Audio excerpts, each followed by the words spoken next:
Welcome to episode number 135 of the Chris Rose Rotation, a production of John Boy Media and presented once again to you by our friends over at SeatGeek. And today I am honored to be joined by a former number one overall pick. He is now the starting catcher for the hard-charging Baltimore Orioles, Adley Rutschman, who joins us from one of my old stomping grounds in Cincinnati, Ohio.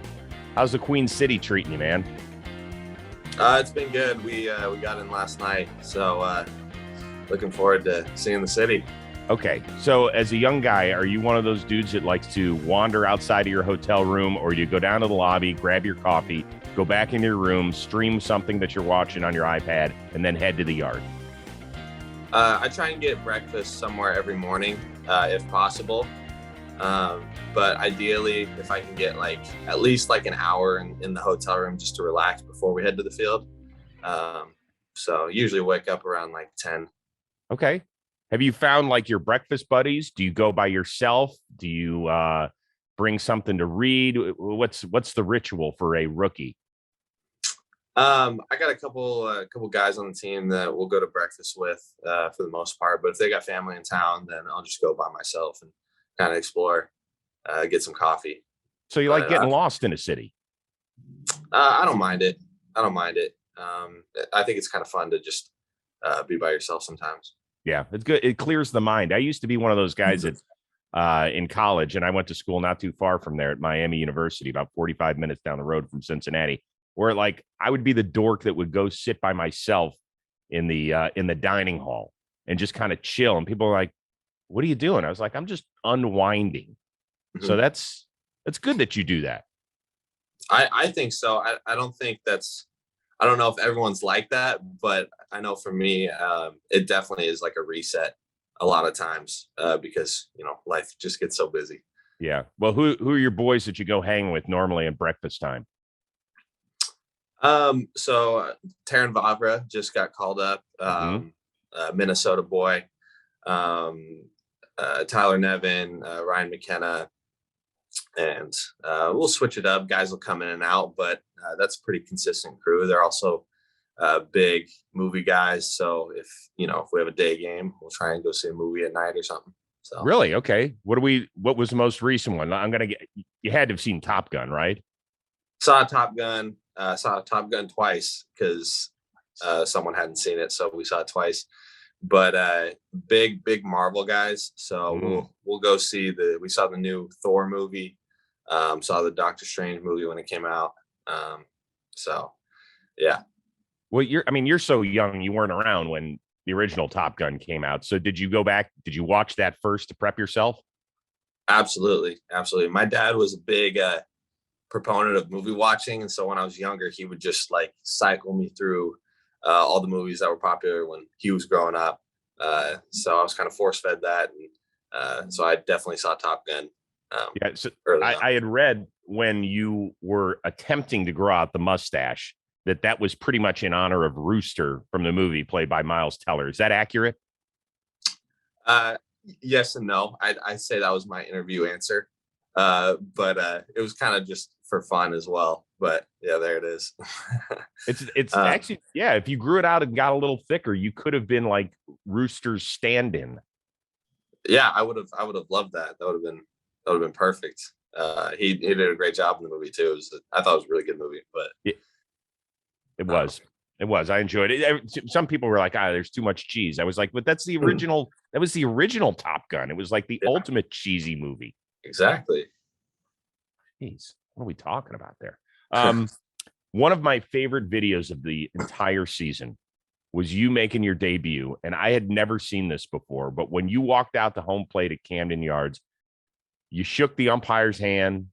I imagine he told you good luck, and you took a pirouette, a full look around before you started your job. What went through your mind and your heart? So I can't take credit for that. I had a couple guys who told me before I got called up that, hey, that's one of those things that make sure you appreciate it, take a look around it, because that's one of those moments that you're never going to forget. And so when I got out there, it was just, I was trying to slow down the moment a little bit, just because everything was moving so fast at that time that I was like, okay, take a deep breath. Like, you were here 3 years ago when you were signing, to be with the Baltimore Orioles from college. And I stood out at home plate, got in a squat, and kind of envisioned what it would have been like to catch for the Baltimore Orioles. And then, 3 years later, I'm going out there and I'm kind of having those same flashbacks and just trying to kind of just appreciate everything, because, now when everything calms down, it's just, you're just playing baseball again, which is great. But definitely, yeah, there, yeah. So, yeah, it was just one of those cool moments. I would have gotten it just on a personal note. If I had done that, I probably would have like started to tear up and gotten emotional. Just thinking about all the people who helped me get to that time. Was it emotional? For sure.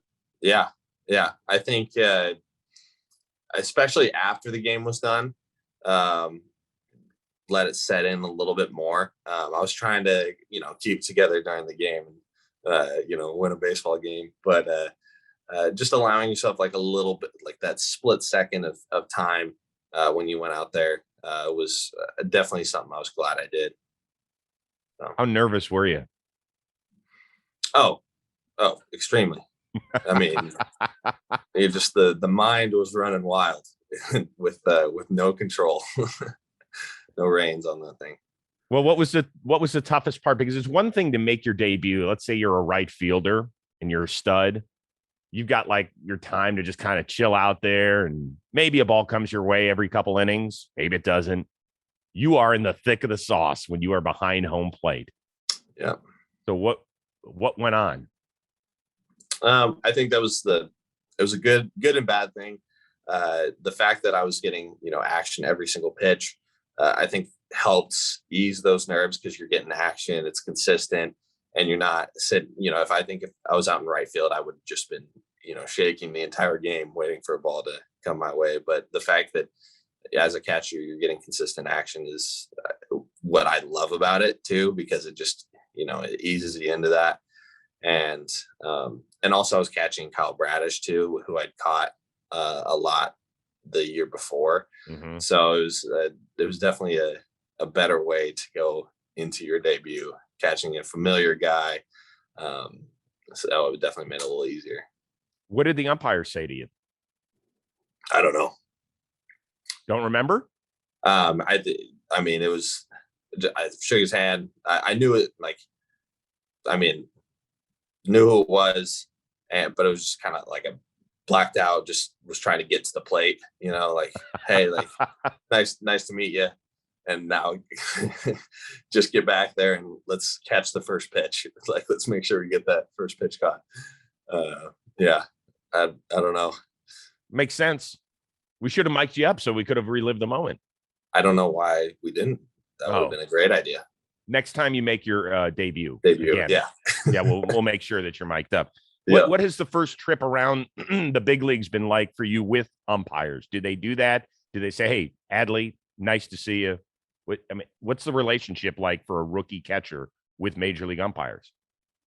Yeah, I mean, I'm just trying to be as cordial as possible. I know, sometimes there's definitely like a Smart. Yeah, I mean, for me, like coming in, I know that there's going to be guys who have better relationships with them, who've caught with them for a while. And, my biggest thing is I don't want to like come across as like an arrogant rookie that feels like, he knows it all and is just getting in their face first time around, making a bad impression. That's my biggest fear, is coming across as just a cocky rookie, that has no respect for, veteran guys or veteran umpires. So I want to make sure I know that I want to do that part right. Mm-hmm. But and I'm hope that may not be the right way to go about it, but that's what I'm trying to make sure that guys know that I have respect for them and respect for what they've done and respect for the game itself. And so. Well, here's the deal. I'm not going to tell you what to do because you got Robinson Chirinos in your ear, great veteran, good dude, fun guy. But have you had my guy Jimmy Wolf behind the plate yet? I don't think so. Okay. Well, you'll notice him just by his biceps alone. I mean, it's arm day for that guy every day.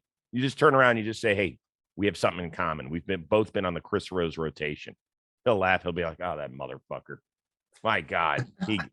There you go. You'll share a laugh and you'll be good. You'll be getting every ball, 1.5 balls outside the plate for him. Okay. Good. Need that. You're welcome. You're welcome. You are from Portland, Oregon, correct? Portland area? Yeah, it's from that area. I'm about like 30 minutes outside of Portland. Okay. So does that mean you grow up a Mariners fan out there? Yeah. I think for most people, yeah. And you are you're 24 now, right? Mm-hmm. Yeah. So you do not remember them ever making the playoffs? No. So who were your guys when you were growing up? Honestly, so my dad played with coached with a guy named Scott Brocious, who's, I mean, did you just say with a guy named Scott Brocious? Just a guy, a guy named Scott. So growing up when I was young, followed the Yankees because he was, a World Series doing MVP. doing his thing for the Yankees.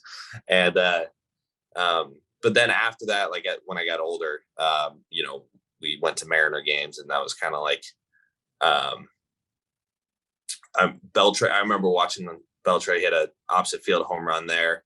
I was in like the way nosebleeds, so the angle was super weird, but I remember that vividly. I think I was like 8 years old at the time, but that was one of the things I remembered vividly. And so it was cool driving up like 3 hours to get there and go to games as a kid. Yeah, so you missed the sweet spot of Mariners baseball, because for the most part, let's be fair, over the 45 years of the team, there hasn't been a lot of this. It's been a lot more, unfortunately, of that. So you missed Griffey, you missed Randy Johnson, you missed A-Rod. You got a bunch of teams that were cute. Oh, you got King Felix. Yeah. Did you ever go on a day where the King's Court was in session? Never. Oh, I regret that too, man. So long. When I was doing Intentional Talk, Mara and I talked about doing a road show up there and just grabbing the turkey leg and just go standing with those dudes. How much fun that would have been. Yeah. Well, he was with the Orioles gosh, was it 19 or 20? No, it would have been 20, I think. He was with us in 20, and I remember playing catch with him in spring training, and I was like, it was one of those, like, I'm playing catch with Felix Hernandez, and I'm going to try not to overthrow him here because, I've been watching this guy play for, however long, and just, it was kind of a cool moment. But did you go up to him and say, hey, listen, I grew up a huge Mariners fan? No. Oh, you should have. No. Why?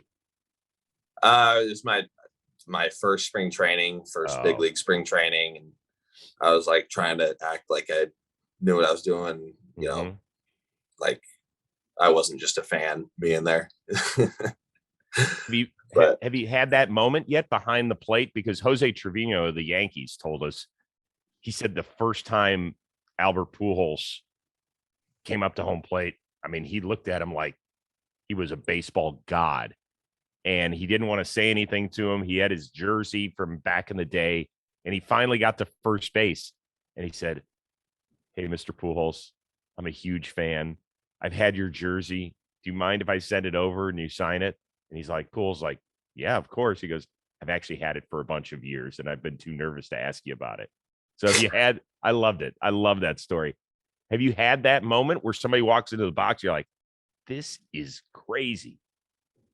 I mean, I don't know if I've had like quite that moment. But I mean, obviously we've played a lot of guys who just, have that level kind of, like Mike Trout, I'd say, is one of those guys who, Hall of Fame guy. And just, like you can tell, like some of those guys are just the nicest guys ever. And so you're just like, you want them to do good, and they're great guys, and they're great for the game of baseball. So I think he's one of those guys like, Aaron Judge is obviously having an unbelievable year right now. And so just, I don't know. I think anytime you face a new team and they step up for the first time, like whoever the guys are on the team who've been there, you have those moments. You're like, wow, this is seeing them in person from the perspective of catching behind the plate and watching them swing the bat. It's pretty cool. So definitely pretty cool to like see those guys play for the first time from that angle. Is it a little bit like playing MLB The Show? I guess in a little bit, but I don't know. I get the more like VR look of being able to see more than just one camera angle. When I noticed so many times a hitter will come up and tap a catcher on the shin guards or something. Did Trout say anything to you? Yeah. Honestly, like I try and say something to like every guy when they come up, at least the first time around. So you're the welcoming committee. I'm just, hey, how you doing? Nice, like pleasure to meet you. And if they say something back, they say something back. And if they don't, then, they're obviously locked in on the game and every guy's got their different routine. But he said, best of luck. And, along the way, keep doing your thing. And, so it was definitely cool. Any interaction is cool at that point. You should see the smile on your face right now, dude. It's okay because I get it. You've been a stud your whole life, number one pick. It feels like nothing's too big for you. It's still okay to say that was kind of a fucking wow moment for you. Yeah. It feels weird because you're like, you're playing against guys now and it's not supposed to be like, wow moments. It's just like you're playing to compete and win in games. So you're trying to compartmentalize and separate those. Like, okay, I get my interaction and now you lock in. So, but yeah, it is. There are a lot of wow moments. Did you have a catching idol growing up? I mean, I'd say Molina is the guy that I'd say I've probably watched the most of, and then like Buster Posey is the guy that I probably got compared to the most. So those two guys are, kind of. I'd say I don't have a very similar profile to, the style that Molina catches in. So like that's the only tough part about like emulating his game is we're so different in how we receive and everything. But definitely a guy I look up to as far as catching goes because he's the man. Also, Pudge Rodriguez. Good one. Yeah, I'd say me and my dad watched a lot of him, especially his him throwing guys out, like because he was so quick behind the plate. So we'd watch a lot of him too. That means you got to call a lot of fastballs too, by the way. I guess. That was the word back in the day. That was the word back in the day that sometimes you would call fastballs, just throw guys out. But it's okay. Hey, yeah. He did a lot of stuff that worked. But as far as Posey goes, great athlete. At Florida State, he played all 9 positions in a game one time. Because dude used to throw like 95. He was their closer, right? I think he was. Yeah, I think he was their closer. But he played all 9 positions in a single game. Yeah. Which is pretty cool. You know what he didn't do? Are you going to say football? Yeah, he don't kick no 63-yarder in high school. How do you become interested in becoming a high school kicker when you're a stud athlete? So I played football growing up all the way, obviously through high school. I broke my arm in 5th grade. And so I was wearing this cast for like 3 weeks. I'd show up to practice every day. I couldn't do anything. And so like I was 3rd day of just sitting there doing nothing. And I was like, I'm going to go do something. So I just brought a cone and a football and just set it up on the cone and just kicked for probably like 2 hours for practice every day for the next 3 weeks. And I was awful at first. And eventually, I kind of figured it out. And then I came back and was the kicker for our 5th grade team. when I got back, and then just was like, okay, like I'm gonna just keep doing this as like a side gig, some passive income or whatever. And so I played running back and linebacker all throughout high school, and so I'd get the score a touchdown, kick the extra point, go kick off, go play defense. So I guess it was just a way for me to get in more of the game. But then in high school I had the 63-yarder, and then in college just did kickoffs because I couldn't play D1 football as a linebacker at 205 pounds. But yeah. Did you miss not playing football the real way in college? Yes. Yeah. Just kicking was the most brutal thing. It was awful. I hated it. I mean, it's like, it was fun. Like, it was fun being on the field, fun winning games. Like the camaraderie of football is completely different than baseball. And so it was awesome. But when you actually like boil it down to like being at the field and like only contributing for 3 plays a game or 4 plays a game for kickoffs, it was like, and then you go and play baseball and we make it to the College World Series and go on a run. You're like, which would I rather be doing and commit my time to? That was kind of the selling point. I could only imagine you on a football sideline, especially for a guy who is involved in every pitch of the game. You're sitting over there like you've got on the heated bench. Yeah. Oh I'm sitting on the heated bench, just like, what am I doing? How often do people bring up the fact you tackled Christian McCaffrey? I mean, I think it gets brought up like every couple months. I feel like I see it on like Twitter or something that pops up like Adley Rutschman tackled Christian McCaffrey, and I'm like, this again? Like, this was like 5 years ago or 6 years ago. But I mean, it is a very cool thing. I remember it, I get vividly, because it was one of those things where like as soon as it happened, I was like, oh, this is gonna be places. Yeah, this is gonna stick. This is gonna be places. I was like, I'm gonna play baseball this year, and someone's gonna bring it up. But yeah. Did he say anything to you? Oh yeah. I was like, so tackled him, and I made sure I wanted to help him up, and just because I was like, I'm gonna have my little time right here. And so I helped him up, and he looked at me. He's like, are you the kicker? And I'm like, yeah. He's like, damn, like, all right. Like, it was like a very disappointed look. And I was like, and then it kind of laughed, and then, said, see ya. Were you a freshman? Yeah. You should have thrown that on top. You should have said freshman kicker. I was just trying not to stumble over my words at the time. I was like Christian McCaffrey. Like, we were trying to kick away from him the entire game too. But they switched up like on the play. You can see that they like switched at the last minute. So, when was the last time you kicked a football? This off season. Just for fun? Yeah, like went out one time. So you get like a buddy to go hold, and you try and see how far you can kick it? Yeah, like sometimes too for conditioning in the off season, like we'll like, run some routes or something, like throw the football around like before you play catch. And so there's usually a football sitting around, and yeah, like we're like at the end, hey, like let's kick a couple field goals. What's our range these days? I got out to yeah.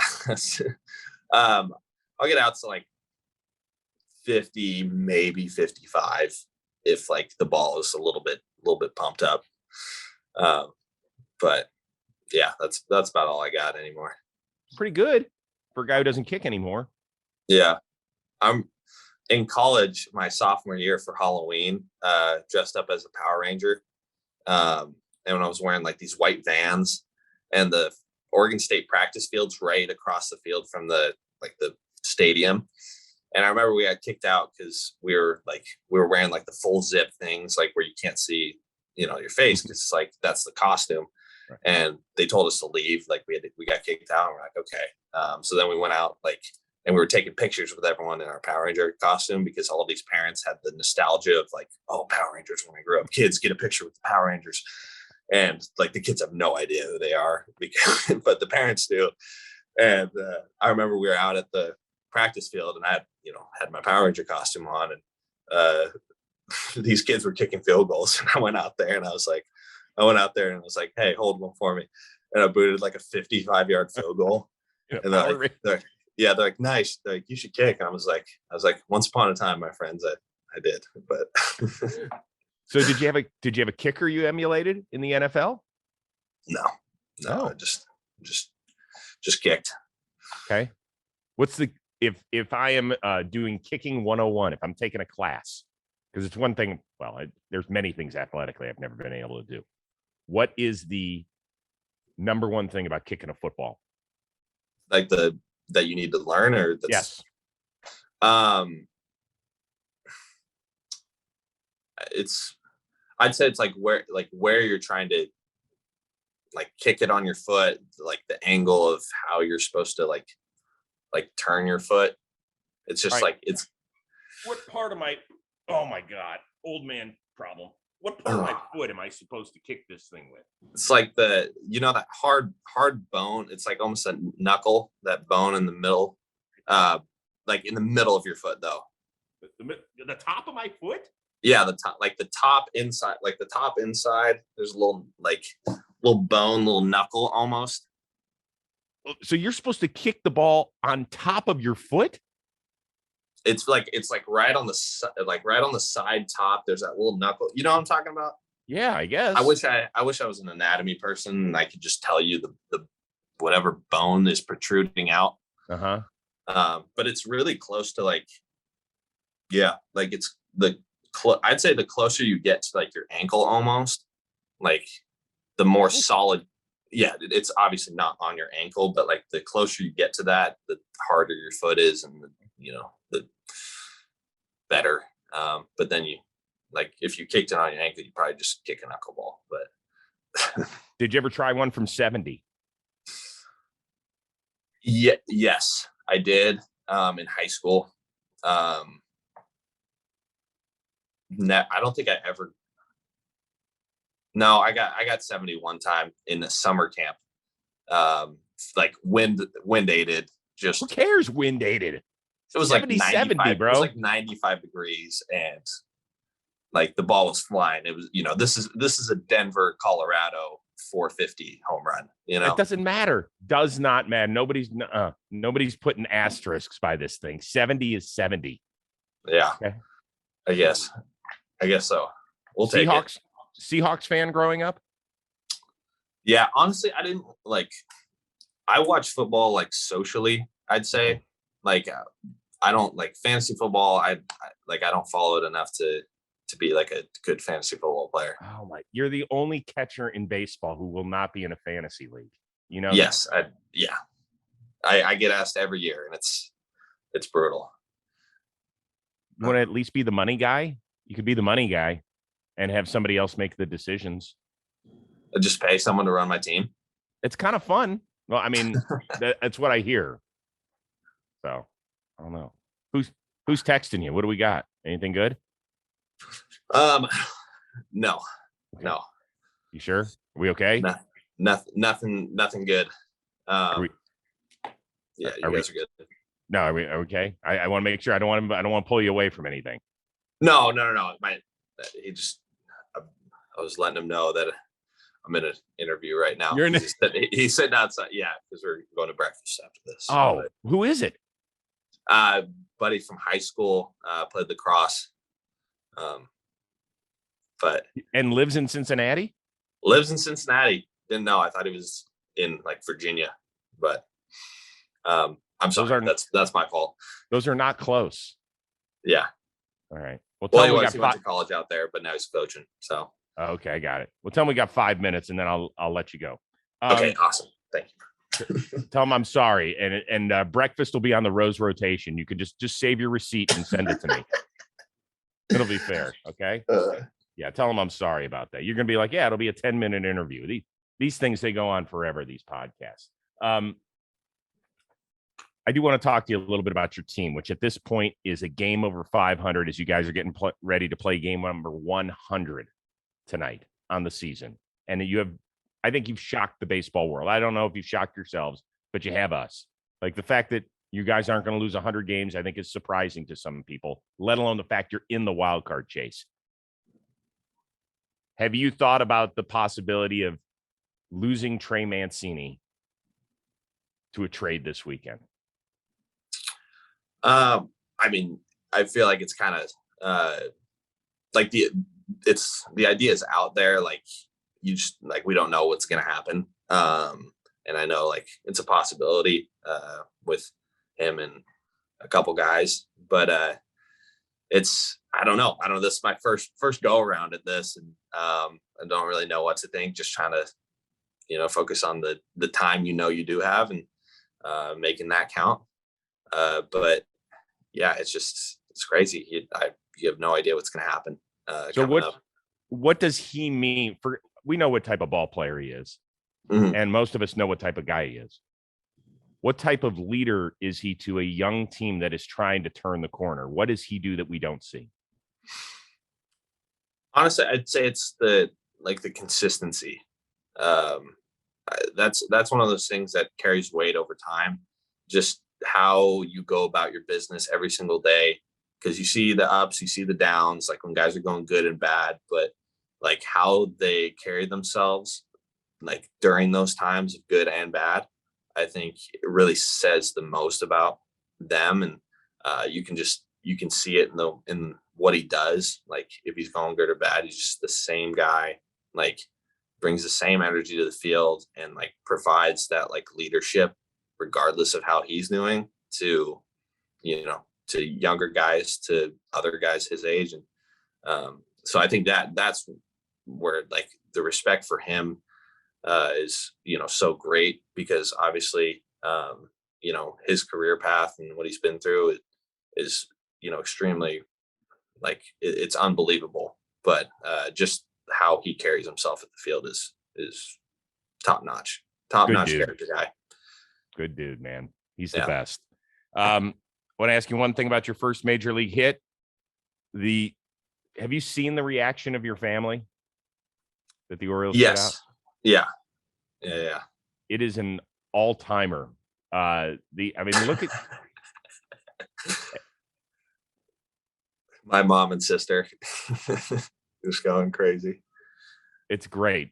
Was it a little rough that your first major league hit was a triple and you didn't have time to enjoy it because you're busting your ass for almost 100 yards around the bases? Oh, I mean, gosh, I enjoyed it. I mean, as soon as that thing landed, I was like, oh, let's get two. And then you kind of take a peek and you're like, all right, we're going to try and get a triple here. But yeah, no, I was definitely out of breath, not in shape for triples. That's for sure. Hey, catcher, you run pretty damn well. Or maybe I should say for kicker. Thank you. Right. I was fishing for that, actually. We are going to spin the wheel of moderately interesting things, and we'll get you to your buddy who you think lives in Virginia, but actually lives in Cincinnati, and you're going to have breakfast. All right.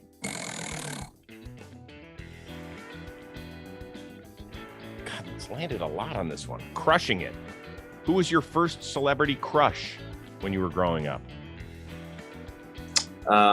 First celebrity crush. Brooklyn Decker. Oh, that is a great one. Yep. Yeah. Yeah. Just remember, in your line of business, you might end up running into your first celebrity crush. It happened with me. And how'd that go? Yeah, I used to host a show called The Best Damn Sports Show, period, many years ago. And she ended up being on the show, and I couldn't stop staring at her. And I think she caught me. She was like, "Hey, weirdo, stop." I'm like, but like I was 10 and you were it.